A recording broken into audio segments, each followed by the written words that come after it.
गुरु के बिना कोई अनुसंधान क्या करे। अपने भीतर की खोज, अपने भीतर का अन्वेषण गुरु के बिना लगभग असंभव है।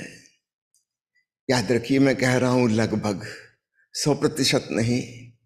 बहुत विरले लोग हो सकते हैं स्वयं अपने विवेक से खोज लें, पर इतने विवेकवान लोग तो बहुत कम होते हैं। निश्चित रूप से किसी ने तो शुरुआत की होगी स्वयं ही खोजकर। भगवान शिव को आदि गुरु कहा जाता है। शायद पहली बार आत्मज्ञान उन्होंने पाया मनुष्य जाति में। फिर आगे मामला बड़ा आसान हो जाता है। कभी कभार ऐसे विरले लोग होते हैं, स्वयं ओशो ही एक उदाहरण है, जिन्होंने बिना किसी गुरु की मदद के पाया। लेकिन ऐसे प्रतिभाशाली लोग तो बहुत कम होते हैं। तो 99% लोगों के लिए तो यह बात बिल्कुल सही है कि गुरु के बिना आत्मज्ञान की दिशा नहीं मिल सकती। 1% कोई विरले लोग हो सकते हैं, वो अपवाद स्वरूप है, उसको नियम नहीं समझना चाहिए। औसत बात तो यही है कि गुरु के बिना आध्यात्मिक ज्ञान का पहला कदम भी नहीं उठता। और उसका कारण क्या है वह भी समझ लीजिए। कारण यह है कि बच्चे के पैदा होते ही उसकी इंद्रियां बाहर खुलती हैं, बाहर दिखाई देता है, बाहर की आवाज सुनाई देती है। बाहर माँ है, पिता है, बाहर भोजन है, पानी है, सब जरूरत की चीजें बाहर हैं। ठंड लग रही है तो कपड़े बाहर हैं, कंबल बाहर है। खेलना है, खिलौने बाहर हैं, दोस्त बाहर हैं। फिर बाहर से वह भाषा सीखा, शब्द सीखा। सुरक्षा करने वाले उसके बाहर हैं, प्रेम करने वाले बाहर हैं, सब कुछ तो बाहर है। मां के गर्भ में 9-10 महीने वह स्वयं में निमज्जित था, अपने आप में डूबा हुआ था, आत्मलीन था। लेकिन जैसे ही जन्म हुआ, शरीर की जरूरतें शुरू हो गईं, और शरीर की सारी जरूरतें बाहर से पैदा होती हैं, बाहर ही पूरी हो सकती हैं। प्यास लगी है, आत्मा से तो पानी नहीं मिलेगा। भूख लगी है, आत्मा से तो भोजन नहीं मिलेगा। बीमार हो गए, आत्मा से तो चिकित्सा नहीं होगी। सब कुछ तो बाहर है बच्चे के लिए। फिर मन पैदा होता है, फिर मन की जरूरतें हैं। तो तन की जरूरतें हैं पहले सर्वप्रथम, फिर मन की जरूरतें शुरू हो गई, वो भी बाहर से पूरी होंगी। शिक्षा प्राप्त करनी है, डिग्री प्राप्त करनी है, स्कूल कॉलेज शिक्षक किताबें बाहर हैं। नौकरी करनी है, दुकान चलाना है, आजीविका कमानी है, बाहर हैं। प्रेम संबंध स्थापित करना है, लोग बाहर हैं। सब कुछ तो बाहर है। धीरे धीरे हम भूल ही जाते हैं कि भीतर मेरा होना भी है। हम पूरी तरह बहिर्मुखी हो गए। धन कमाना है तो बाहर, ऊंचे पद पर पहुंचना है तो बाहर, शक्ति पानी है कि संपत्ति पानी है कि प्रतिष्ठा पानी है कि पद पाना है कि ज्ञान हासिल करना है कि मकान बनाना है कि कार खरीदनी है कि मोबाइल। कल मैं एक मजाक सुन रहा था कि पुराने जमाने में कहते थे 3 चीजें बहुत जरूरी हैं, रोटी कपड़ा और मकान, आदमी की बुनियादी जरूरतें हैं। आजकल बदल गया है, रोटी कपड़ा और मोबाइल, मकान नहीं हो तो चलेगा। मैंने सुना एक महिला सुसाइड करने की कोशिश कर रही थी, पकड़ा गई, अस्पताल ले गए, 4-5 घंटे बाद होश में आई। काफी जहरीली दवाइयां उसने खा ली थी। डॉक्टर ने पूछा आपको क्या तकलीफ थी, क्यों आप आत्महत्या कर रही थी? उसने कहा 2 घंटे हो गए, नेट कनेक्शन नहीं था। ऐसी जिंदगी से क्या लाभ, इससे तो मर जाना बेहतर। मैंने पूछा, सुना है एक और सज्जन के बारे में जिनकी डेथ हुई। पाप और पुण्य का हिसाब किताब उनका बराबर था। जब उनकी आत्मा ऊपर पहुंची तो उनका कर्म का लेखा जोखा देखा गया, कुछ खास नहीं था। तो उनको चॉइस दे दी, आपको स्वर्ग जाना हो, नरक जाना हो, जहां जाना हो जाइए, बोलिए कहाँ जाना चाहते हैं। उन्होंने पूछा कि कनेक्टिविटी कहाँ की अच्छी है।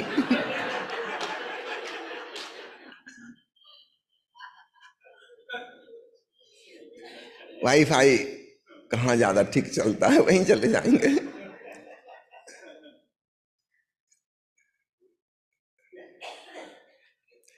एक महिला का झगड़ा हो रहा था पति से, पति नाराज हो रहा था कि तुम जब देखो जब मोबाइल में लगी रहती हो, दिन रात मोबाइल मोबाइल मोबाइल, जिंदगी में और कुछ भी महत्वपूर्ण है कि नहीं? उसने कहा है ना, चार्जर।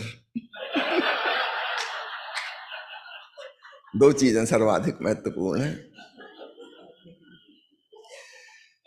तो मोबाइल बाहर है, फेसबुक बाहर के लोगों से कनेक्ट करती है, व्हाट्सएप बाहर से कनेक्ट करता है। हम भीतर को भूल ही गए कि वहां का भी कोई कनेक्शन संभव है, ऐसी कोई जगह भी है, यह भी याद नहीं आता।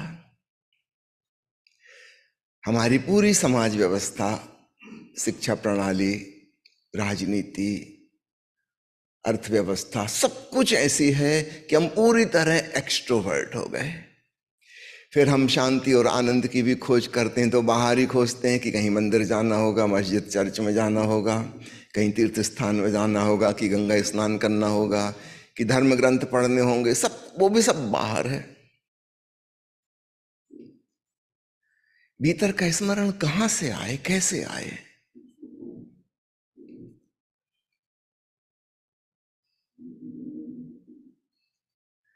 ये कठिनाई है। कहीं से कोई क्लू नहीं मिलता, कोई हिंट नहीं मिलती।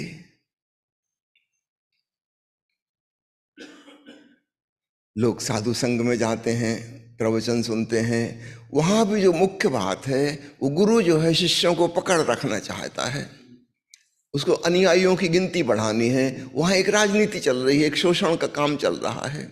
जितनी बड़ी भीड़ होगी वो उतना बड़ा गुरु हो जाएगा। वह भी नहीं कह रहा कि अपने भीतर डूबो, क्योंकि लोग अपने भीतर डूब जाएंगे, प्रसन्न हो जाएंगे, शांत हो जाएंगे, तो वो जो पकड़ थी, भीड़ थी, समूह था, वो विदा हो जाएगा। वो लोगों को लोभ और लालच देगा, मरने के बाद आत्मा की पर देख रेख करेगा, वो बने रहो। अगर तुमने उसके साथ छोड़ा, उसका साथ छोड़ा, तो फिर ये दुष्परिणाम होंगे, सीधे नरक जाओगे, अगला जन्म कुत्ते का होगा, सुअर का होगा, न जाने क्या क्या खतरनाक बातें। आदमी डर जाता है। भीड़ लगा के रखनी है, और भीड़ बड़ी करनी है, और भीड़ बड़ी करनी है। वो भी हमें बहिर्मुखी बनाने की कोशिश कर रहे हैं। शायद वो भी कभी अपने भीतर नहीं डूबे, बस बातें ही बातें हैं, उपाय सारे बहिर्मुखी करने के हैं। वो जो सिखा रहे हैं वे सब बाहर की बातें हैं, बाहर के क्रियाकांड। उसमें वो मीडिएटर हैं, उनके माध्यम से हो जाएगा, क्योंकि उनका सीधा कनेक्शन है देवी देवताओं से, भगवान से। आपके पास उनका मोबाइल नंबर नहीं है देवी देवताओं का, आप अपनी प्रार्थना उनसे करो, वो आगे फॉरवर्ड कर देंगे, आपका एसएमएस भगवान तक पहुंच जाएगा। फिर उन्होंने बाहर उलझा लिया। अब इस दुनिया में वास्तविक सदगुरु यदा कदा कभी कोई होता है जो अपने शिष्य से कहेगा कि मेरा अनुगमन और अनुकरण करने की भी जरूरत नहीं है, आप अपने भीतर डूबिए, शांति वहां है, आनंद वहां है, आपके भीतर सब कुछ है। असली गुरु जो है वह तुम्हें भीतर बताएगा कि परम गुरु परमात्मा तुम्हारे भीतर है। एकदम से हमें बात समझ में नहीं आती, क्योंकि ये पहले हमने कभी सुनी ही नहीं थी। कोई अगर ये कह रहा हो कि अहम ब्रह्मास्मि, यहां तक तो हम राजी हो जाएंगे, ठीक है आप कुछ महान होंगे। जब वह कहता है तत्त्वमसि, तब हम बहुत चौंकते हैं कि तुम भी वही हो। नहीं नहीं, ये नहीं हो सकता, हम भली भांति जानते हैं हम कौन हैं। हमारी अपने ही नजरों में कोई इज्जत नहीं है। हम आत्मग्लानि से, सेल्फ कंडमनेशन से, खुद के ही प्रति निंदा और आलोचना से भरे हुए हैं। और ये भी हमारे गुरुओं ने भरा है हमें। तथाकथित धर्म सिखाने वाले लोगों ने हमें पापी, दुष्कर्मी और ना जाने क्या क्या लेबल लगा दिया है कि पिछले जन्मों के कर्मों का फल भुगतने के लिए, सजा भुगतने के लिए यहाँ आए हो, तो तुम अच्छे आदमी तो हो ही नहीं सकते। अच्छे होते तो कब के मोक्ष चले गए होते। बचपन से ही हमारे भीतर खूब निंदा आलोचना खुद की भर दी है। जब कोई सदगुरु कहता है कि तुम परमात्मा स्वरूप हो, तुम ब्रह्म स्वरूप हो, तुम स्वयं शिव हो, ये बात हमें एकदम हजम नहीं होती। ये वाली बात तो हो नहीं सकती। सदगुरु की बात हजम करना बड़ा मुश्किल। हाँ, कोई कहे कि तुम पापी हो, हम राजी हैं, क्योंकि हम भी मानते ही थे। हमारी मान्यता से बिल्कुल मैच करता है। वो कहेगी तपस्या करना पड़ेगा, ये क्रियाकांड है, हम राजी हो जाएंगे करने, क्योंकि दुनिया में हमने जो भी पाया है वह कुछ कर करके पाया है, मेहनत से पाया है, श्रम से पाया है। सदगुरु कहेगा कुछ करने का सवाल नहीं है, तुम ऑलरेडी परमात्मा हो। वो जो हमारी व्यापारिक बुद्धि है कि हमेशा कुछ दे के कुछ ले सकते हैं, लेन देन वाली भाषा, उसमें ये वाली बात फिट नहीं होती। ये कैसे हो सकता है?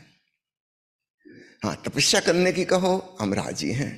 क्रियाकांड करना है, दान देना है, ये करना है, वो करना है, भूखे रहना है, अपने आप को सताना है, समाज की सेवा करनी है, इसके द्वारा परमात्मा मिलेगा, हम इससे राजी हैं। इसलिए इस प्रकार के धर्म चारों तरफ फैले हुए हैं, जो हमें फिर बाहर किसी क्रिया में उलझा देते हैं। उनकी बात हमारे लिए तर्क संगत लगती है कि स्वर्ग पाने के लिए, मोक्ष पाने के लिए, ईश्वर को पाने के लिए कुछ करना होगा, कुछ कीमत चुकानी होगी, तो सेवा के द्वारा चुकाओ, दान के द्वारा चुकाओ, तपस्या के द्वारा चुकाओ, त्याग के द्वारा चुकाओ।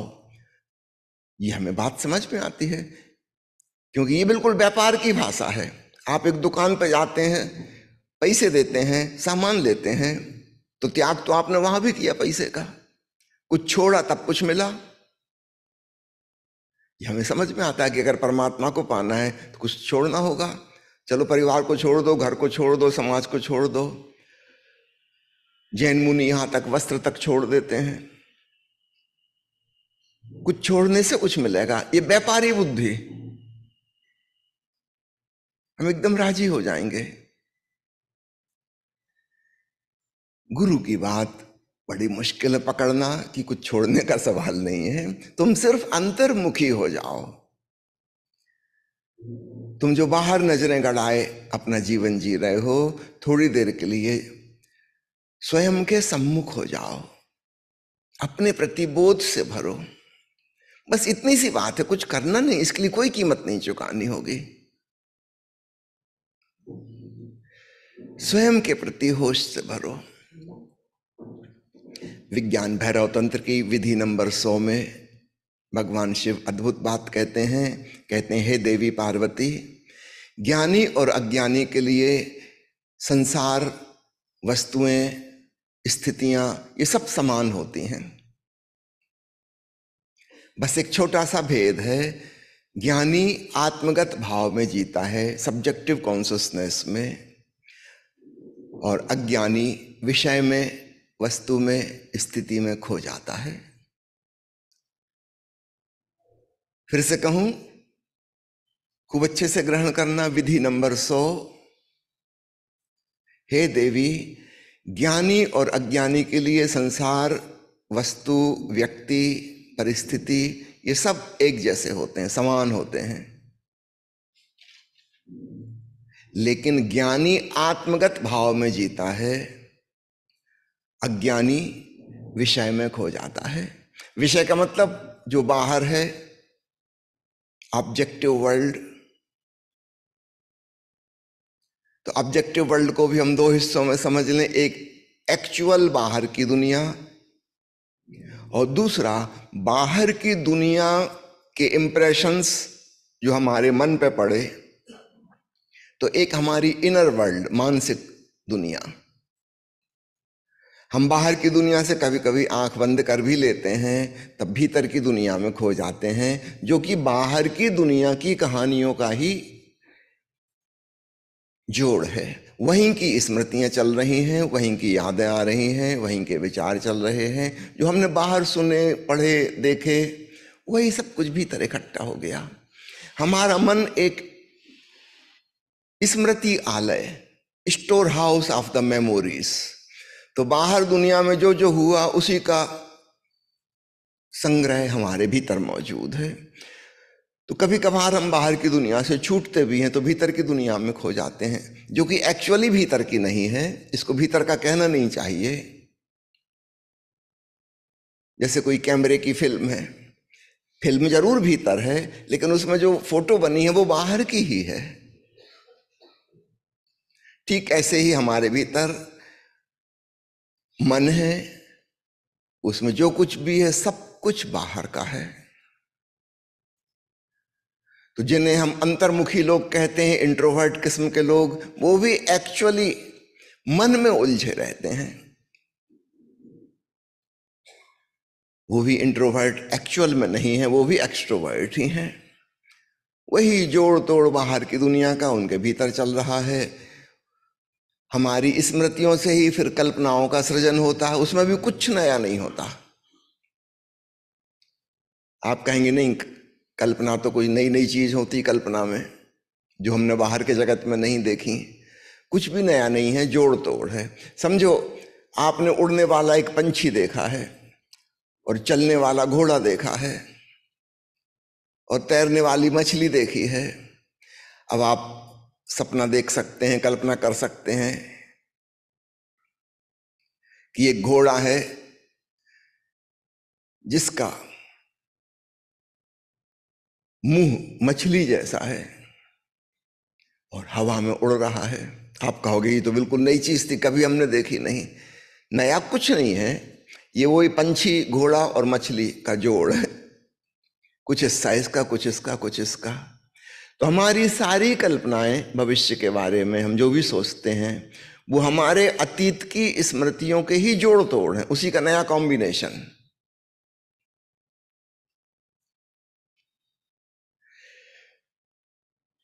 तो मन के जगत में खो जाना भी अंतर्मुखी होना नहीं है, और भीतर जाना होगा। वहां से वास्तविक अंतस शुरू होता है। हृदय की भावनाएं हैं, वो भी बाहर से संबंधित हैं। किसी ने मुस्कुरा के आपसे बात कर ली, आपकी प्रशंसा कर दी, चार मीठे शब्द कह दिए, आप खुश हो गए। ये खुशी की भावना कहाँ से आई? बाहर से संचालित हुई। इसका विपरीत, किसी ने आपका अपमान कर दिया, निंदात्मक बातें कह दी, आपको इग्नोर कर दिया, देखा ही नहीं, जैसे आप हो ही नहीं। आपके भीतर क्रोध उत्पन्न हो गया, उदासी आ गई। कहां से आई ये भावना? बाहर के एक व्यक्ति के व्यवहार से आई। तो ये भी भीतर की नहीं है। तो ना हमारे भीतर विचार, कल्पना, स्मृतियां भीतर की हैं, और ना भावनाएं भीतर की हैं। वो सब बाहर की परिस्थितियों की प्रतिक्रियाएं हैं। कुछ ऐसा हुआ जो आपको अच्छा लगता था, प्रसन्नता छा गई। कुछ ऐसा हो गया जो आपको अच्छा नहीं लगा, आपकी मनोकामना के विपरीत, आप दुखी हो गए, क्रोधित हो गए। किसी ने अच्छी बात कह दी, प्रेम पैदा हो गया। किसी ने बुरी बात कह दी, घृणा पैदा हो गई।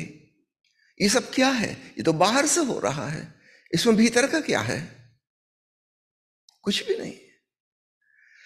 तो जब हम कहते हैं भीतर, यानी इनके भी पार जाना होगा। भावना के भी और भीतर हमारी चेतना है, उसके प्रति बोध से भरना है। निश्चित रूप से हमें अपने आप यह बात नहीं सूझ सकती, किसी की, गुरु की कृपा से यह बात सूझ सकती है। इसलिए भगवान शिव जब कहते हैं गुरु उपाय है, तो 99.9% बिल्कुल सही नियम की बात कर रहे हैं। हाँ, 0.01% कोई अपवाद होते होंगे, भगवान शिव जैसे, भगवान ओशो जैसे, उनकी बात अलग, उनको गिनने की जरूरत नहीं, वो तो यदा कदा कभी हजारों साल में होते हैं। पर हम सबके लिए गुरु उपाय हैं। पर याद रखना, तथाकथित धर्मगुरु इस वचन का भी शोषण करते हैं एक्सप्लॉयटेशन के लिए। कहेंगे देखो भगवान शिव ने कहा था गुरु उपाय, गुरु के बिना बात नहीं बनेगी, अब बस हमको छोड़ के नहीं जाना, नहीं तो जन्मों जन्मों के लिए भटक जाओगे। नहीं, वास्तविक गुरु तुमसे कहेगा कि मुझे भी छोड़ देना, वो खुद ही ऐसे उपाय करेगा ताकि तुम अपने आप पर लौटो।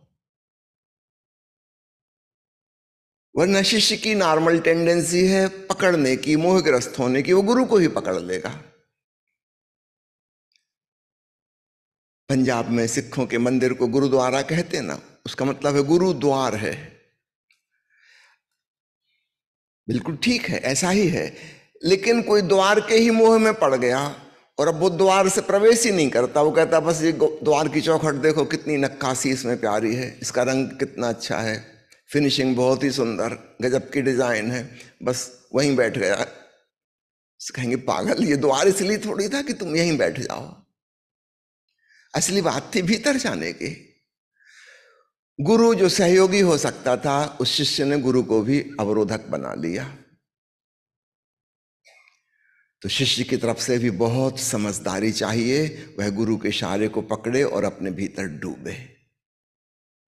भगवान बुद्ध ने कहा है तुम्हारे अध्यात्म के ध्यान के मार्ग में अगर मैं भी मिल जाऊं तो गर्दन उठा के, मेरी तलवार उठा के मेरी गर्दन काट देना। किसी ने पूछा कि भगवान तलवार कहां से लाएंगे?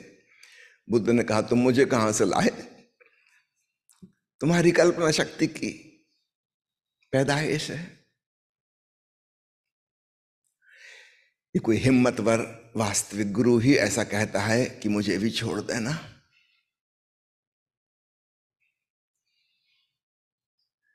कहीं मैं तुम्हारा बंधन ना बन जाऊं।